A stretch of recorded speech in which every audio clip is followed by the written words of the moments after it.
Hello hi ಎಲ್ರಿಗೂ ನಮಸ್ಕಾರ. ಎಲ್ಲರೂ ಹೇಗಿದ್ದೀರಾ? ಚೆನ್ನಾಗಿದ್ದೀರಾ ಅಂದ್ಕೊಂಡಿದ್ದೀನಿ. ನಾವು ಮಲೆನಾಡಿನ ಒಂದು ವಿಶಿಷ್ಟ ಪದ್ಧತಿ ಬಗ್ಗೆ ನಿಮ್ಗೆ ಹೇಳ್ತೀವಿ. ಮಲೆನಾಡು ಅಂದ್ಕೂಡಲೇ ಚಿಕನ್ನು, ಮಟನ್ನು, ಒಣಮೀನು, ಹಸಿ ಮೀನು ಇವುಗಳದ್ದೇ ನೆನಪು.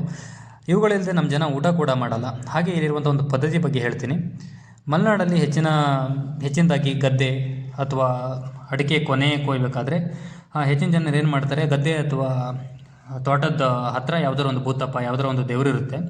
ಆ ದೇವರಿಗೆ ಕೋಳಿ ಅಥವಾ ಕುರಿಯನ್ನು ಕೊಯ್ಯೋದು ವಾಡಿಕೆ. ಹಾಗೆ ನಮ್ಮನೇಲಿ ಕೂಡ ಹಾಗೆ ಮಾಡಿದ್ವಿ. ನಾಳೆ ಗದ್ದೆ ಕೊಯ್ದಂದರೆ ಇವತ್ತು ನಾನು ನಮ್ಮ ತಂದೆಯವರು ಒಂದು ಕೋಳಿ ತೊಗೊಂಡು ಬಂದು ಕೋಳಿಯನ್ನು ಕೊಯ್ಲಿಕ್ಕೆ ಹೋಗ್ತಾಯಿದ್ದೀವಿ. ನಮ್ಮ ಗದ್ದೆ ಹತ್ರ ಒಂದು ಭೂತಪ್ಪ ಇದೆ, ಅದಕ್ಕೆ ಬನ್ನಿ ಹೋಗೋಣ, ಕೋಳಿ ಕೊಯ್ಕೊಂಡು ಬರೋಣ.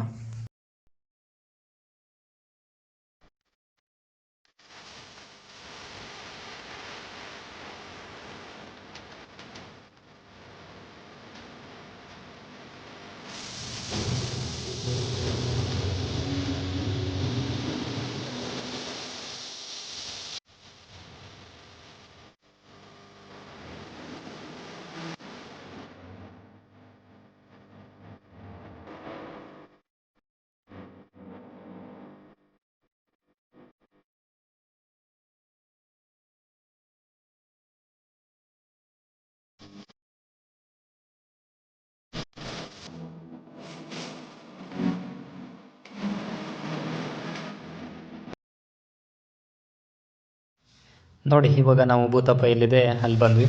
ಇಲ್ಲಿ ಯಾವುದಂತ ಒಂದು ಹಳೆಯದಾದಂಥ ಒಂದು ದೊಡ್ಡ ಮರ ಇದೆ. ಇಲ್ಲೇನು ಯಾವಾಗಲೂ ವರ್ಷಿಡೀ ಪೂಜೆ ಏನು ಮಾಡಲ್ಲ. ಹೀಗೆ ಅಲ್ಲಿ ಯಾರ್ಯಾರ್ದು ಗದ್ದೆ ಇದೆಯೋ ಆ ಭೂತಪ್ಪ ಅಲ್ಲಿ ಆಸ್ಪಾಸ್ ಸರೌಂಡಿನಲ್ಲಿ ಅಲ್ಲಿ ಮಾತ್ರ ಎಲ್ಲರೂ ಬರ್ತಾರೆ ವರ್ಷಕ್ಕೊಂದ್ಸಲ ಕಾಯಿ ಹೊಡಿಲಿಕ್ಕೆ ಅಥವಾ ಕೋಳಿ ಕೊಯ್ಲಿಕ್ಕೆ. ನೋಡಿ, ಭೂತಪ್ಪ ಎಲ್ಲಿದೆ ಅಂತಲೇ ನಿಮ್ಗೆ ಕಾಣಿಸ್ತಾ ಇಲ್ಲ, ದೇವರು ಎಲ್ಲಿದೆ ಅಂತಲೇ ಕಾಣಿಸ್ತಾ ಇಲ್ಲ. ಅದೇ ಒಂದು ಹುತ್ತು ಟೈಪ್ ಇದೆ, ಒಂದು ದೊಡ್ಡ ಮರ ಇದೆ. ಅದಕ್ಕೆ ನಾವು ಅರಳು ಹುರ್ಕೊ ಬಂದಿದ್ವಿ ಭತ್ತದಿಂದ. ಅದನ್ನ ಇಟ್ಟು ಎಡೆ ಇಟ್ಟು ಮತ್ತು ಅದಕ್ಕೆ ಕಾಯಿ ಹೊಡಿತೀವಿ. ನೋಡಿ, ನಮ್ಮ ತಂದೆಯವರು ಪೂಜೆ ಮಾಡ್ತಾಯಿದ್ದಾರೆ. ನೋಡಿ, ಅದಕ್ಕೆ ಆ ಹುತ್ತಕ್ಕೆ ಕುಂಕುಮ ಇಟ್ಟು, ಹುತ್ತದ ಹತ್ರ ಒಂದು ಕಲ್ಲಿದೆ, ದೇವ್ರ ಕಲ್ಲು, ಅದಕ್ಕೆ ಕುಂಕುಮ ಇಟ್ಟು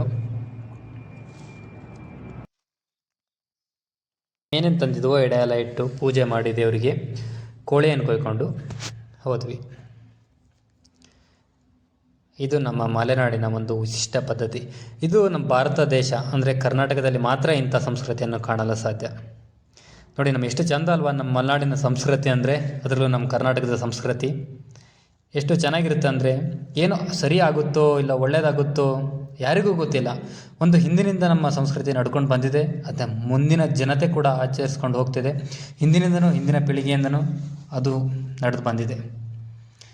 ಥ್ಯಾಂಕ್ ಯು ಫಾರ್ ವಾಚಿಂಗ್. ಇದು ನೋಡಿ ನಮ್ಮ ಮಲೆನಾಡಿನ ಸಂಸ್ಕೃತಿ, ಮಲೆನಾಡಿನ ಒಂದು ಕಾಡು ಎಷ್ಟು ಚೆನ್ನಾಗಿದೆ, ಹಸಿರು ಕೊಂಗೊಳಿಸುತ್ತಿದೆ. Thank you for watching.